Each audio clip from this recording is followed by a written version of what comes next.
গত 3 আগস্ট এর পূর্বে এবং পরে অসংখ্য মানুষকে শহীদ করা হয়েছিল। গত 53 বছরে একটি অকার্যকর রাষ্ট্র বাংলাদেশকে উপহার দিয়েছে বিভিন্ন রাজনৈতিক দল, সামাজিক সংগঠন। আমরা সেখানে দেখেছিলাম সেটা থেকে উত্তরণের জন্য 24 ছাত্ররা বুক পেতে দাঁড়িয়েছিল, রক্ত দিয়েছিল, অসংখ্য শহীদ হয়েছিল, আহত হয়েছিল। গত 53 বছরের একটি অকার্যকর রাষ্ট্র থেকে উত্তরণের জন্য এবং যারা শহীদ হয়েছেন, আহত হয়েছেন তাদের স্বীকৃতির জন্য আমরা 31 তারিখে এবং বাংলাদেশ রাষ্ট্র নতুন করে পুনর্গঠনের জন্য একটি প্রোক্লেমেশন দিতে চেয়েছিলাম, কিন্তু সেখান থেকে সরকার থেকে উদ্যোগ নেওয়া হয়েছে এবং এটা আমরা প্রাথমিকভাবে একটি আমাদের অর্জন মনে করি। তবে আমরা সেই জায়গায় সরকারের সমালোচনাও করি। গত 4টি মাসে সরকারের দৃশ্যমান কোনো এ ধরনের পদক্ষেপ পরিলক্ষিত হয় নাই। এই পরিস্থিতির মধ্য দিয়ে আমরা সকল রাজনৈতিক মহল, পক্ষ গোষ্ঠীকে, বাংলাদেশে যারা গণ অভ্যুত্থানে অংশগ্রহণ করেছিল সকলকে ঐক্যের ডাক জানিয়ে 15 তারিখের মধ্যে জানুয়ারির একটি ডেডলাইনের মধ্য দিয়ে সরকারকে আমরা এর মধ্যে প্রোক্লেমেশন জাতির সামনে উপস্থাপন করার জন্য শহীদ মিনারে আহ্বান জানিয়েছিলাম। সেখানে আমরা অনেকগুলো বিষয়ে দাবি জানিয়েছিলাম। এর মধ্যে অন্যতম ছিল বিচার, সংস্কার এবং গণপরিষদ নির্বাচনের বিষয়গুলো সেখানে এসেছে। কিন্তু এই সরকারকে ডেডলাইন দেওয়ার পরও আজকে 4 তারিখ হয়ে গিয়েছে জানুয়ারির, আমরা দৃশ্যত কোনো বর্তমান সরকার থেকে কোনো উদ্যোগ দেখতে পাইনি। আমরা সেই জায়গা থেকে সরকারকে আহ্বান জানাবো আজকে বা কালকে অতি দ্রুত সময়ের মধ্যেই সরকার জনগণের সামনে কার্যত একটি দৃশ্যমান উদ্যোগ গ্রহণ করুক, রাজনৈতিক দলগুলোকে ডাকুক এবং গণ অভ্যুত্থানের শক্তি যে বৈষম্য বিরোধী ছাত্র আন্দোলন তাদের থেকে সরকার ড্রাফট আহ্বান করুক। এই বিষয়ে সরকারকে উদ্যোগ নেওয়ার জন্য আমরা এখান থেকে আহ্বান জানাই।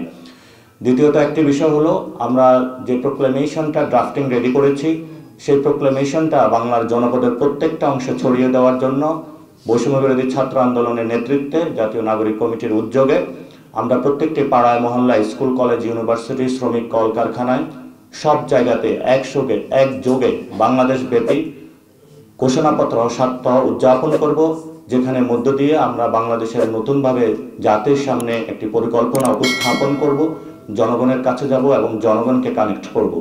সেই বিষয়ে বাংলাদেশের যারা জনগণ রয়েছেন, আপনাদের আমরা সন্তান রয়েছি এবং আপনারা আমাদেরকে দায়িত্ব দিয়েছেন, সেই জায়গা থেকে আমরা কাজ করছি এবং আপনাদের এই মহামানবতার পরিচয় বাংলাদেশের ইতিহাসে লেখা থাকবে। সেই জায়গা থেকে আপনারা প্রত্যেকে পাড়ায়, মহল্লায় নিজস্ব উদ্যোগে আমাদের ওয়েবসাইট এবং আমাদের ফেসবুক পেজের মধ্যে আমরা লিঙ্কগুলো দিয়ে দিব। সেই ওয়েবসাইট এবং লিঙ্কগুলো থেকে আপনারা প্রত্যেকে লিফলেটটা হলো নিজস্ব জায়গা থেকে প্রিন্ট করে পাড়ায়, মহল্লায় আপনারা বাংলাদেশে একটি দুর্বার আন্দোলন গড়ে তুলুন ঘোষণাপত্রের জন্য, যে ঘোষণাপত্রের মধ্য দিয়ে বাংলাদেশের ভবিষ্যৎ নির্ধারিত হবে। সেই বিষয়ে বাংলাদেশের সকল নারী পক্ষ, কল কারখানা, শ্রমিক সকলকে একসাথে সজাগ থাকার আহ্বান জানাচ্ছি এবং বিভিন্ন রাজনৈতিক দল যারা রয়েছেন তাদেরকেও আমরা আহ্বান জানাচ্ছি, জনগণের প্রয়োজনে যেভাবে আপনারা 5 তারিখে বৈষম্য বিরোধী ছাত্র আন্দোলনের নেতৃত্বে ঝাঁপিয়ে পড়েছিলেন, রাজপথে শহীদ হয়েছেন, আগামীতে বাংলাদেশে যে কোনো প্রয়োজনে আপনাদেরকে ঐক্যের জায়গাটা থেকে ত্যাগ তিতিক্ষার আপনাকে দেওয়ার জন্য, জনগণের কাছে দায়বদ্ধ হওয়ার জন্য আমরা বৈষম্য বিরোধী ছাত্র আন্দোলনের প্ল্যাটফর্ম থেকে আপনাদের আহ্বান জানাচ্ছি।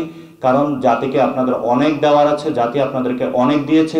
সেই জায়গা থেকে সকল রাজনৈতিক দলকে এই বিষয়ে উদ্যোগ গ্রহণ করার জন্য আমরা আহ্বান জানাচ্ছি এবং আমরা যদি আগামী কয়েকদিনের মধ্যে কার্যত কোনো দৃশ্য উদ্যোগ না দেখি, আমরা সরকারকে সেখানে আরও জোর দাবি এবং মাঠ থেকে জনগণকে সাথে নিয়ে ঐক্যবদ্ধভাবে কিভাবে প্রোক্লেমেশন বা ঘোষণাপত্র জনগণের সামনে নিয়ে আসতে হয় সেই বিষয়ে কঠোর কোনো কর্মসূচির দিকে যাব ইনশাআল্লাহ।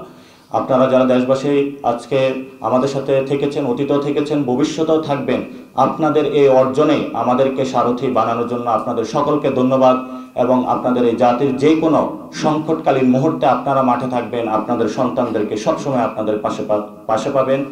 ধন্যবাদ সকলকে।